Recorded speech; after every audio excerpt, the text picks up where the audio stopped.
Olá pessoal, eu sou o professor Marcos Nascimento e vamos iniciar hoje a nossa terceira aula do curso de operador de caixa. Muito bem, ontem a gente falou sobre o leitor de código de barras, né? Falamos sobre o código de barras na aula anterior. Hoje a gente vai ver a parte de recebendo pagamentos. O recebimento de pagamentos é um momento crítico, pois você pode ser penalizado, né? Como a gente já viu, perdeu dinheiro, né? Paga. Sobrou dinheiro, paga também. Então tem que ter bastante atenção em relação a esse ponto. Tá? Portanto, toda atenção é pouca. As notas de maior valor devem ser verificadas sempre. E você deve conhecer os padrões de autenticidade de cada nota verdadeira, fazendo a verificação na frente do cliente.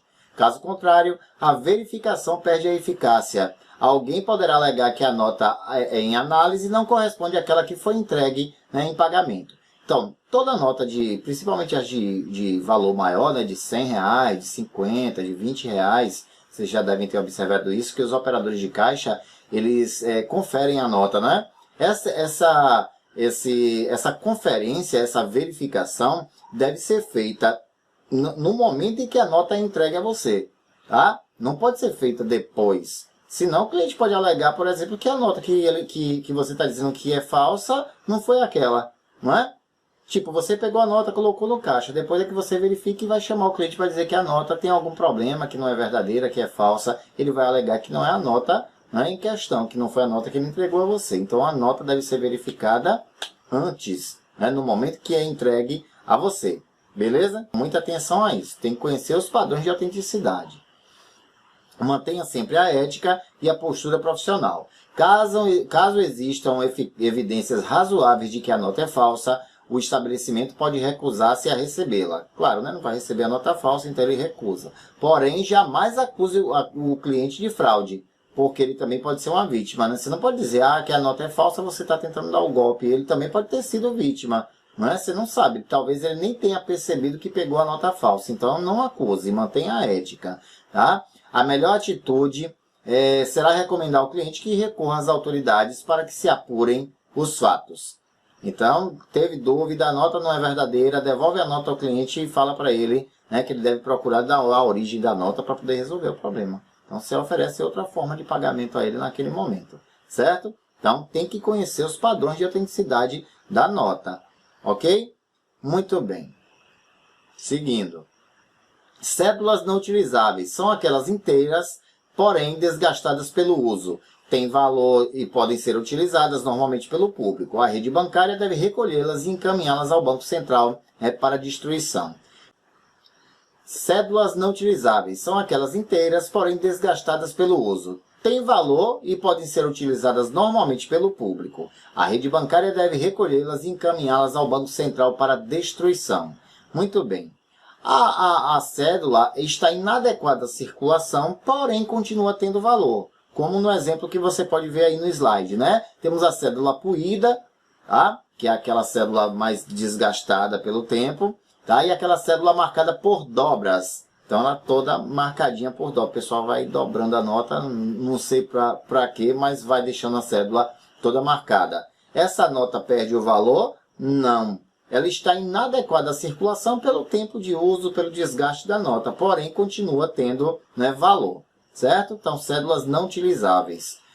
Cédulas dilaceradas são aquelas que ainda têm valor, devem ser aceitas pela rede bancária, que deverá substituí-las por seu valor integral ou aceitá-las em operação de pagamento ou, né, de depósito. Então, cédulas marcadas com caracteres estranhos. Pessoal que escreve na nota, como você pode ver aí nos exemplos, tem ali um placar, 2 a 0, um carrinho, né, fizeram um bigode na imagem ali na cédula, né? A outra tem alguns X, 7, 2, 3, 8. A nota está riscada. Pergunto novamente, a nota perde o valor? Não, continua em circulação, não é? Ela está inadequada à circulação, porém continua tendo valor. Essa nota deve ser recolhida pela rede bancária. Quem recolhe nota que está inadequada à circulação é o banco, tá? E qualquer banco, viu? Como é Banco do Brasil, Caixa Econômica, qualquer banco pode recolher a nota, certo? Ou você fazer a troca lá na boca do caixa da nota velha por uma nova, com um valor integral, certo? Sem alteração. Cédula cortada apresentando fragmento nitidamente com mais da metade do tamanho original. Aí é importante, viu? Prestem atenção. Essa nota, apesar de estar faltando um pedaço, é muito comum a gente ouvir no comércio dizer assim, ah, a nota não presta mais não. Isso é uma inverdade, né? A nota tem valor, ela está em inadequada circulação. O Banco do Brasil, o Banco Central do Brasil diz o seguinte, essa informação que eu vou passar para vocês está no site do Banco Central do Brasil, que a cédula, desde que ela apresente nitidamente mais da metade do tamanho original, a nota tem valor, que é o que acontece nessa imagem que vocês podem ver, não é? A cédula contém mais da metade do seu tamanho original, então ela continua tendo valor. Onde é que eu posso trocar essa nota, como eu já falei anteriormente? No banco. Se você for para o comércio, você só vai arrumar problema, né? Mas se você chega ao banco e leva a nota rasgada, faltando um pedaço, desde que ela tenha mais da metade do seu tamanho original, você poderá fazer a troca da nota lá no banco, certo? Talvez os alunos costumam ver no slide, como vocês estão vendo aí, R$2 e menosprezar o valor. Mas imagine uma nota de R$100. Aí eu quero ver, aí ninguém vai logo no banco, né? Para poder fazer a troca. Então vamos lá, outros exemplos de notas que apresentam problemas, mas que continuam tendo, né, o seu valor. Cédula cortada na extremidade ou no interior, apresentando fragmento nitidamente com mais da metade, né, do tamanho original. Aí você vê que numa nota arrancar os olhos da imagem ali, né? Tem a outra nota com um furo, a outra está cortada nas extremidades e a outra está faltando um pedaço. A nota continua tendo valor, tá? Então é só levar ao banco e fazer essa troca.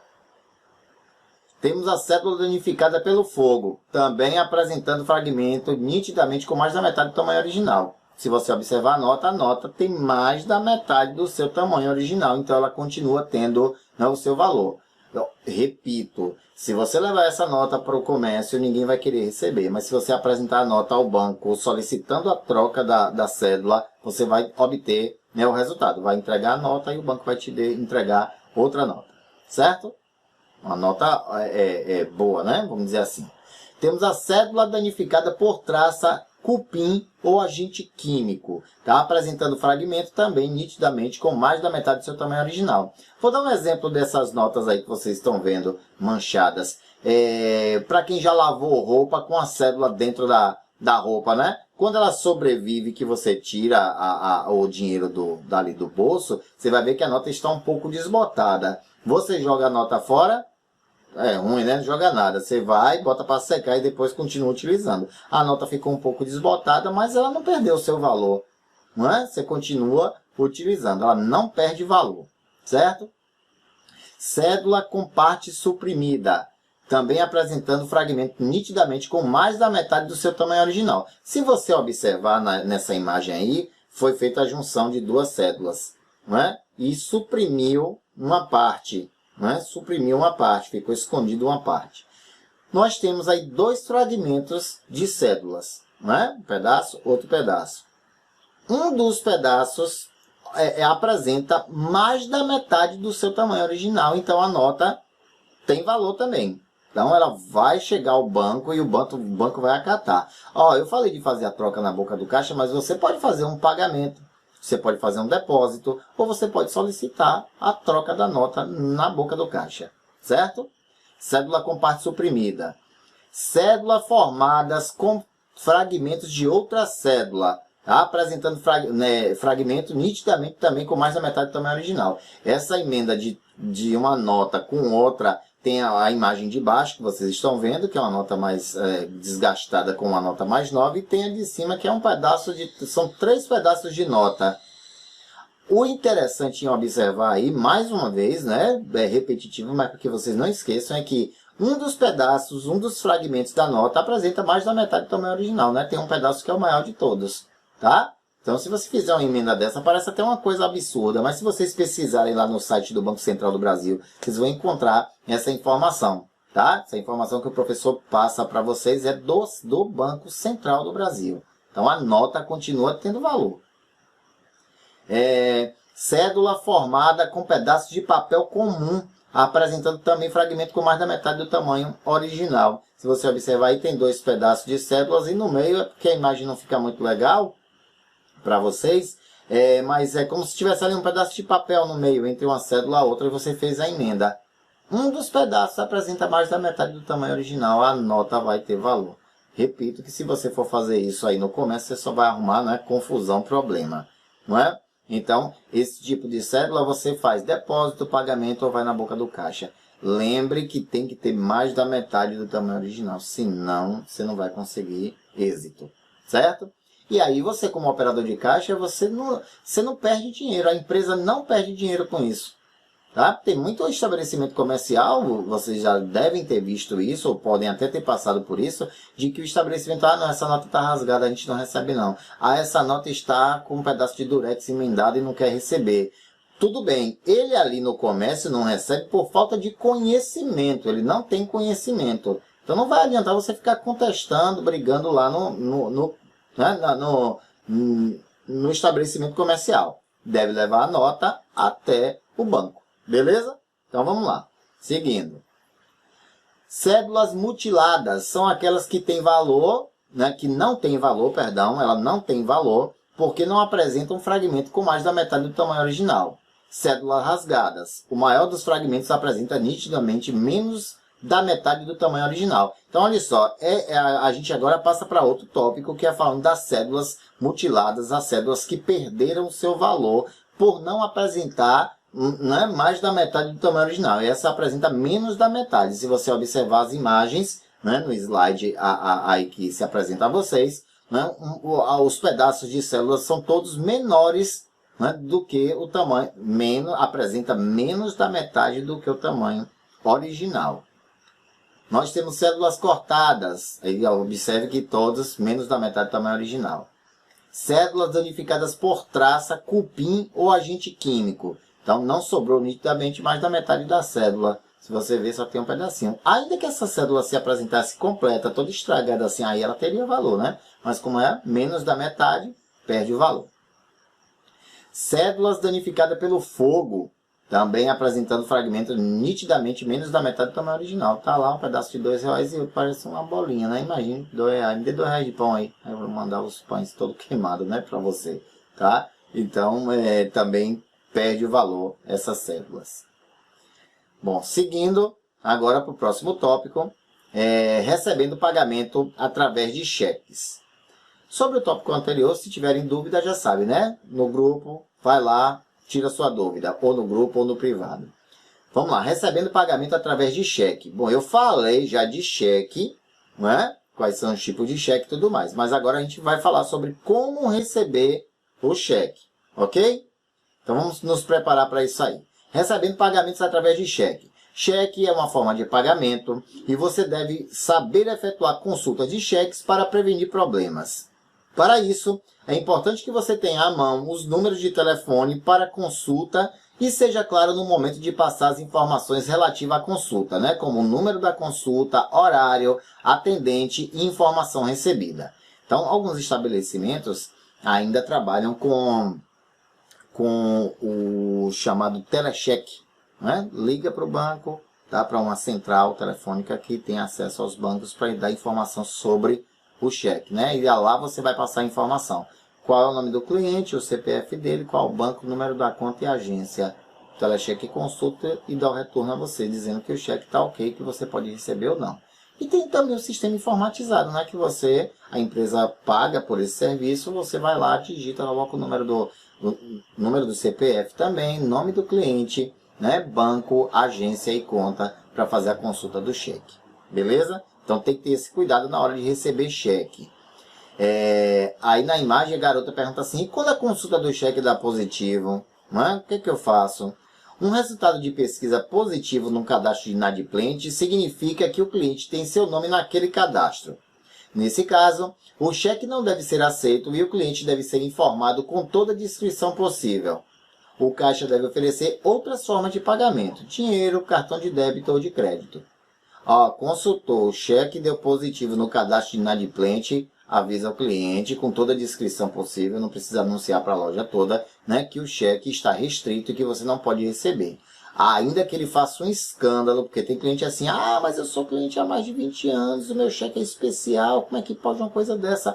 Não receba o cheque, a não ser que venha o seu superior assumir a responsabilidade. Mas se for você no momento ali, não receba o cheque. Ah, mas eu sou filho do presidente, piorou, agora é que eu não recebo mesmo, não é? Seja firme, seguro, porque se você receber e o cheque der problemas, voltar, quem vai pagar é você, o operador de caixa, tá? Não precisa ser grosso, não precisa ser mal educado, com toda discrição, com toda educação. Talvez o cliente não tenha tanta educação, né? Faça um escândalo, mas você deve ter esse cuidado, tá? Deve ter essa educação e ética para comunicar ele de que não pode receber o cheque porque está num cadastro positivo de inadimplentes. Seguindo. Controlando o recebimento de cheques. É preciso ter um controle especial para os cheques recebidos e aceitos. Nesse controle, devem ser registradas as informações que permitam rastrear a sua origem, tá? Então é importante registrar. Aí vai ter um formulário para recebimento de cheque, você preenche. Quem efetuou o pagamento, o telefone de contato, né? O endereço da pessoa e os dados do cheque. Aí você anota lá no relatório, banco, agência, número da conta, nome do titular da conta, o valor do cheque, a data da emissão do cheque e a data de apresentação. Você põe no relatório. Feito isso, gente, você está seguro. Porque se o cheque apresentar algum problema e o dono vier para você, só um cheque que foi recebido no seu caixa, voltou. O relatório é apresentado junto no fechamento de caixa. Ele procura lá, ou então você, né, lança se for o caso, algumas empresas, você pode ter esse relatório separado. Vai lá e fazer a consulta. Então tá ali, você consultou, no momento que você consultou estava ok. Se depois deu problema, né, e aí o chefe, o dono da empresa vai resolver diretamente com o cliente. Você está isento, né, de culpa. Então faça esse controle do recebimento de cheque sempre. Senão o prejuízo fica para você. Seguindo. Recebendo pagamento através de cartões. Bom, pagamento através de cartões é simples, não tem muito o que dizer. Todos conhecem, né, o procedimento. Cartões de débito ou crédito são formas bastante seguras de pagamento. Por ser um procedimento online, permite a verificação da autenticidade e efetivação imediata da transação, ou seja, é automático, né? Passou o cartão, digitou a senha, autorizou, compra aprovada, morreu a história, a empresa de qualquer forma vai receber, né, esse valor do cartão de crédito, certo? Então não tem muito segredo. Aí vocês veem algumas bandeiras. Tem uma bandeira Visa, né, a gente já falou, tem a Visa Electron, quer dizer que Visa Electron só débito. Tem a Mastercard, o Mastercard, crédito. Tem o Maestro e Rede Shop, que é débito, né? O Maestro é crédito, o Rede Shop é débito também, entre outras bandeiras, certo? Muito bem. Muito bem, finalizando a venda e emitido o cupom fiscal. A apresentação da conta deve ser cercada de cuidados. Seu cliente espera que as informações sejam claras, né, apresentem detalhes suficientes e sejam confiáveis. Afinal, é isso que todo cliente espera, né? Quando a gente pede um cupom fiscal, uma notinha fiscal, é para a gente ter, né, certeza do que comprou. Tá lá o nome do produto, a quantidade, o valor, o peso, né? E a referência do produto. Então a nota fiscal deve ser cercada dessas informações para que o cliente, né, tenha certeza do que comprou, tenha as informações corretas, né, desse produto. Tá certo? Então vamos lá, vamos falar mais um pouco sobre isso. Em restaurantes e bares, você trabalha num lugar muito movimentado. Aí muitas contas encerrando ao mesmo tempo, mantenha calma. Procure atender na ordem em que as solicitações de encerramento foram apresentadas. Contudo, seja sensível às situações críticas, como horário de voo, né, de um cliente, por exemplo. Se isso acontecer, explique aos outros clientes. Mas na calma, seja rápido. Não seja boca aberta, não, porque não dá, né? Imagine, pessoal lá, você... Ah, não, mas eu aprendi num curso que tem que ter calma. Claro, tem que ter calma, tem que ter... Tem que ter tranquilidade, porém não pode ir lá ficar marcando toca esperando a coisa acontecer. Então, você tem que ter... as contas serão apresentadas e na ordem que forem apresentadas você vai encerrando e fazendo a cobrança. Cuidado que garçom gosta muito de afobar, né? Deixar você com pressa para fazer a coisa. Então, se você tem pressa e trabalha com dinheiro com pressa, não combina. Na verdade, pode passar um troco errado, deixar de receber um dinheiro e tudo mais. certo? Então, muita atenção em relação a isso, em restaurantes e bares. Na hora de emitir o cupom fiscal, você deve acionar o código ou a sequência de operações que encerram a conta. Este procedimento varia de acordo com os tipos de equipamento e sistema utilizados em cada estabelecimento. Então, acho que vocês notaram, né, que dentro do nosso curso nós não falamos sobre nenhum tipo de sistema, como o pessoal costuma dizer, né, ou de aplicativo comercial para efetuar as vendas. Por que isso não acontece? Olha só, não adianta a nossa empresa, Capacitar Cursos, ensinar para vocês um determinado programa, né, de vendas. Por quê? G Barbosa trabalha com um programa, Extra trabalha com outro programa, Bom Preço com outro, Carrefour com outro. Então cada empresa tem um aplicativo comercial, né, ou um sistema, como muitos gostam de chamar, diferente um do outro. Não adianta. Eles têm uma base parecida, mas não operam da mesma forma. Aí o que é que eu vou dar como exemplo para vocês? Eu vou pegar aqui o meu teclado, tá? Vou mostrar o teclado para vocês. Se a gente pegar o teclado aqui, deixa eu virar ele assim, para ficar uma coisa clara, vocês observam que temos, né, teclas F1, F2, F3, F4, até F12. Então, nos aplicativos comerciais para vendas, isso pode variar a função, que aqui F quer dizer função 1, função 2 e por aí vai, né?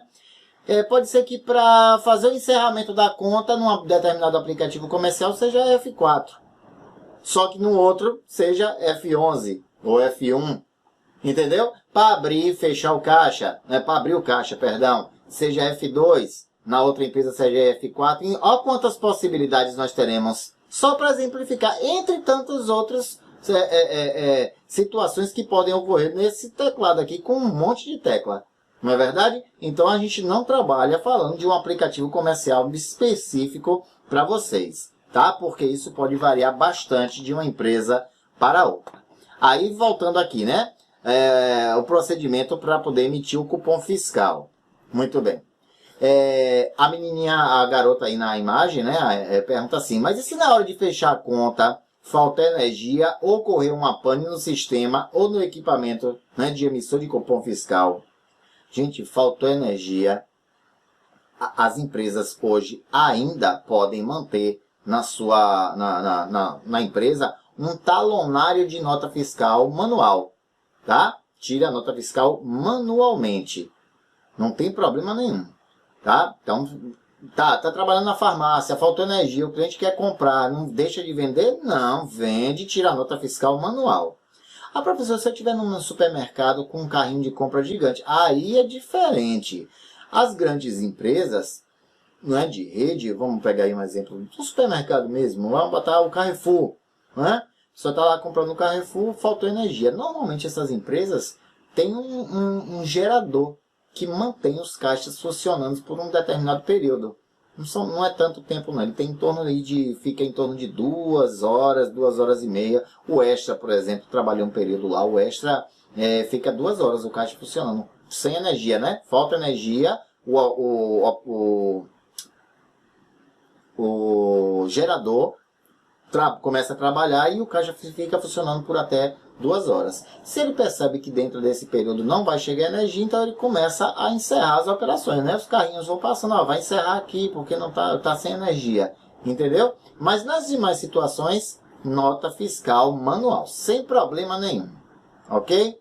Para essas situações, eu acabei de dizer isso, vou só fazer a leitura aqui. O fisco autoriza as empresas a manterem um talonário de nota fiscal para emissão de nota fiscal manual, tá? Então vocês podem observar aí, vou passar o mouse aqui, pronto, o mouse. Nós temos aqui o local da data, né, da emissão, o data de emissão, o nome do cliente, tá? O endereço, CPF. Aqui a gente vem com a quantidade, por exemplo, aí você descreve uma caneta esferográfica azul, Bic azul. Preço unitário, R$1. Valor total, R$1.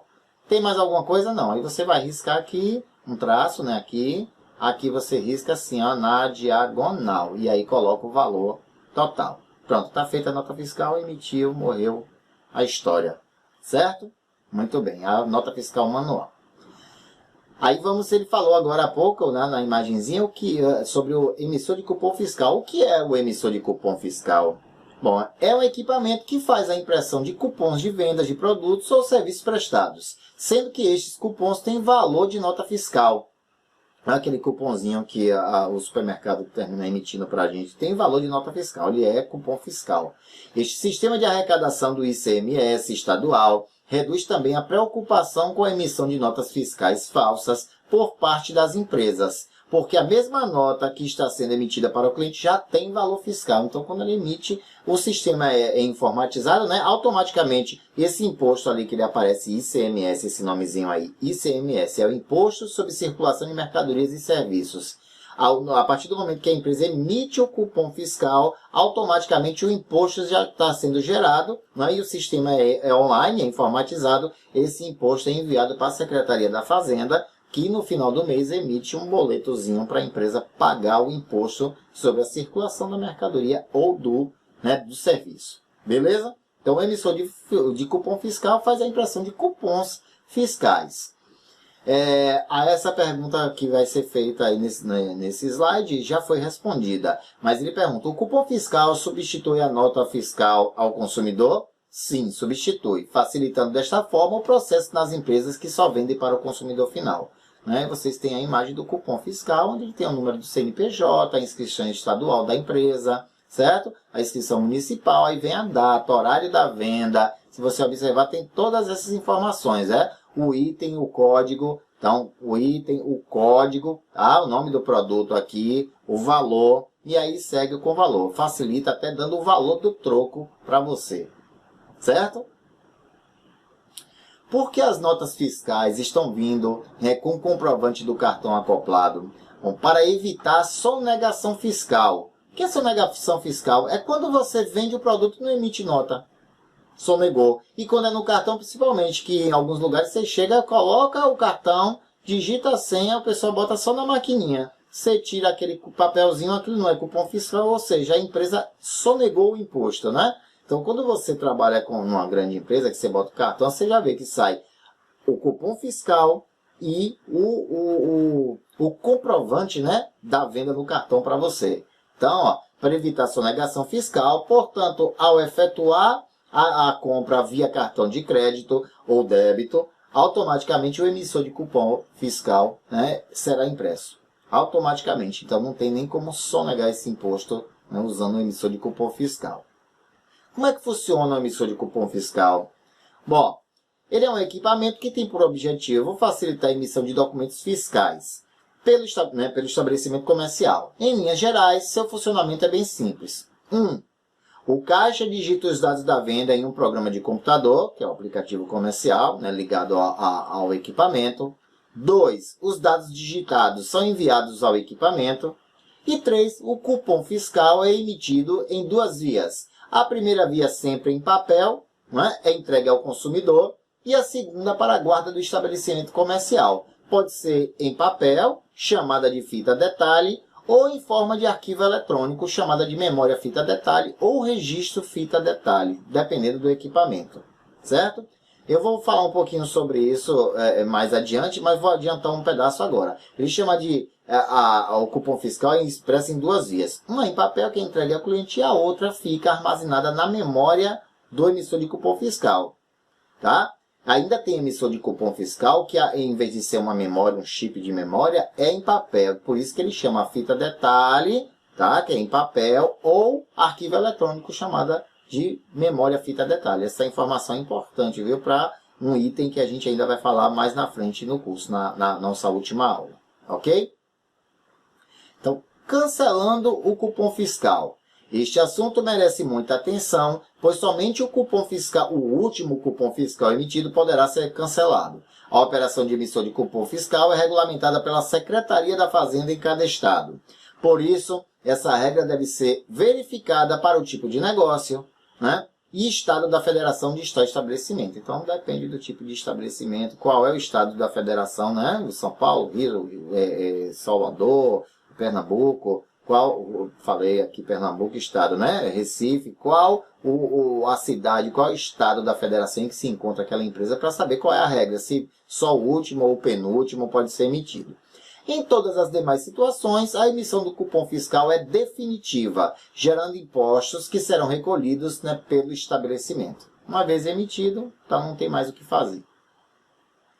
Cancelamento de item. Vocês já devem ter visto isso, né? Por exemplo, o caixa pressiona a tecla Enter 2 vezes consecutivas, assim, o mesmo produto foi vendido 2 vezes. Para o caixa cancelar um item, é solicitada a autorização do supervisor através de uma senha, né? Então ele chama o supervisor, ele vem aqui, digita uma senha e cancela aquele item que foi digitado, né, mais de uma vez. Ele teclou Enter 2 vezes. Ou quando ele dá um vacilo com o produto, né, com o código de barras do produto na frente do leitor, aí registra 2 vezes, chama o fiscal e ele cancela o item, certo? E temos o cancelamento do cupom. Outra situação que pode ocorrer no meio da venda é o cliente perceber, né, que esqueceu sua carteira em casa com seu dinheiro, cartões de crédito e talão de cheques, ficando assim impossibilitado de pagar sua conta. Quando isso ocorre, o caixa precisa cancelar a venda, né, para que os produtos vendidos voltem a constar no estoque. Para realizar tal operação, o caixa não precisa cancelar item por item, né, da venda, ele apenas estorna o cupom, ou seja, cancela todo o cupom. Tá? Então não precisa, imagina um carrinho cheio de compras, você um por um, você estorna o cupom, você cancela aí toda a venda e esses itens que foram registrados voltam a constar lá no estoque. Ok? Muito bem. Aceitando a devolução de mercadorias. A devolução de produtos está entre o serviço pós-vendas dos estabelecimentos. É praticada normalmente no comércio e a equipe deve estar preparada para manter um bom relacionamento com o cliente. O que acontece muito é vendedor ou operador de caixa também, né, que vende, como a gente já falou, que trata muito bem o cliente no momento que ele está gastando, comprando. Quando ele volta para fazer uma troca, a cara feia, se esconde, não quer atender, não é? Mas faz parte do serviço pós-vendas do estabelecimento. E você vai ter que lidar com ele também. Um cliente que retorna pode comprar, né, ou consumir mais. Então, podem ocorrer situações em que o cliente queira devolver mercadorias. As causas podem ser várias. Entre elas, destacamos: prazo de validade vencido. Previna-se contra essa situação, tá? Monitorando os prazos de validade dos produtos e retirando sempre da oferta os produtos vencidos. É a obrigação também do operador de caixa ficar de olho na data de validade dos produtos. Olha só, o ideal é que o cliente não devolva a mercadoria, é que você gere uma troca de mercadoria, né, para não se perder a venda. Caso ele queira simplesmente, né, não queira mais o produto, devolver o dinheiro dele. Claro que tudo isso tem um trâmite, né? Ele comprou sei lá, um produto qualquer e voltou, não vou querer mais, não quero mais. A devolução do dinheiro não é imediata. Tá? O gerente não pode chegar lá no caixa, simplesmente tirar o dinheiro, entregar para ele e você presta conta como depois. Então tem um processo, um processo administrativo, né? Que a empresa comunica ao setor financeiro, o setor financeiro emite um cheque administrativo, né? Emitiu esse cheque administrativo, a empresa liga para o cliente, aí o cliente vai aparecer lá, ele vai pegar esse cheque e descontar no caixa para poder devolver o dinheiro para o cliente. Aí sim, o operador de caixa tem como fechar a conta dele, porque ele vai ter um cheque para prestar conta, teve uma saída de dinheiro e o cheque está ali no lugar para poder ele comprovar. Beleza? Sobre prazo de devolução, as empresas gostam muito de enrolar, por exemplo, só 3 dias, você compra um liquidificador, 3 dias para troca. Na verdade, você tem até 30 dias para troca se o vício do produto for oculto. Tipo assim, comprou o liquidificador, levou para casa, foi lá, trabalhou, usou ele, com 15 dias você vai ligar, ele não liga. O defeito é oculto, chama de vício oculto. Você não sabe o que foi que aconteceu com o produto. Você tem até 30 dias para ir lá na loja fazer a troca ou mesmo devolver o produto. Certo? A regra é essa. Então aprendam para poder utilizar isso mais adiante. Seguindo ali com os destaques, né, de devolução. prazo de validade vencido, embalagem violada ou amassada. Não fature produtos que não tenham condições de venda, né? Produto amassado, aberto, rasgado. Peça para o embalador, por exemplo, que é seu parceiro de trabalho ali, fazer a troca do produto, né? Ir lá na seção e pegar outro, para ele não levar amassado ou vencido. E tamanho errado de peças de roupa, né? Trabalha com roupas ou sapatos. Estimule o cliente a se certificar de que o tamanho da camiseta, por exemplo, está correto. Né? Tem alguns produtos de vestuário que não se troca, né? Calcinha, sutiã, cueca, sunga, biquíni, maiô, né? Então não se faz a troca. Então é bom que você incentive o cliente a verificar o tamanho do produto, tá? Se está no tamanho correto. Beleza? Então falado aí sobre a troca. Para aceitar devoluções, em geral, o comércio opera da seguinte forma: aceita devoluções em qualquer dia e horário, não tem dia específico nem hora, né? Para comprar não tem hora para comprar, não, você compra a qualquer hora para devolver ou para fazer uma troca, mesmo jeito. Aceita trocas por item de mesmo valor ou de valor superior. A diferença é paga no caixa quando o cliente retira o novo item, tá? Tu comprou, um exemplo, deixa eu ver aqui, uma caneta. Faz de conta, aqui um exemplo fácil. Você comprou essa caneta e chegou em casa, não se agradou da caneta e foi lá para fazer uma troca. Ou a caneta estava com defeito. Ah, não tem mais essa caneta. E aí? Você troca por uma caneta melhor. Trocou por uma caneta melhor. Caneta melhor custa mais caro. Então, o que é que a empresa faz? Vai aceitar, vai fazer essa troca e você vai pagar a diferença. Você não pode trocar essa por uma mais barata e querer pegar troco. Não rola assim, não funciona assim, tá? Então, você vai trocar por uma ou do mesmo valor, igual uma pela outra. Então, não precisa fazer nada no caixa. Mas se trocar por um item de maior valor, o cliente vai pagar a diferença no caixa, certo? Então, dito. Vocês terão uma leitura complementar, tá? Lidando com a fiscalização. Vocês vão ler sobre isso. Na próxima aula, eu vou falar sobre a fiscalização, mas é bom que vocês façam essa leitura antes, porque é conteúdo do curso e que vai cair na prova, tá? Pode cair na prova, ok? Então fiquem atentos aí, façam uma leitura complementar. Então a aula de hoje fica por aqui e na próxima a gente faz o encerramento de conteúdo aí, conclui o conteúdo e encerra o nosso curso, ok? Espero que vocês tenham gostado da aula, até breve.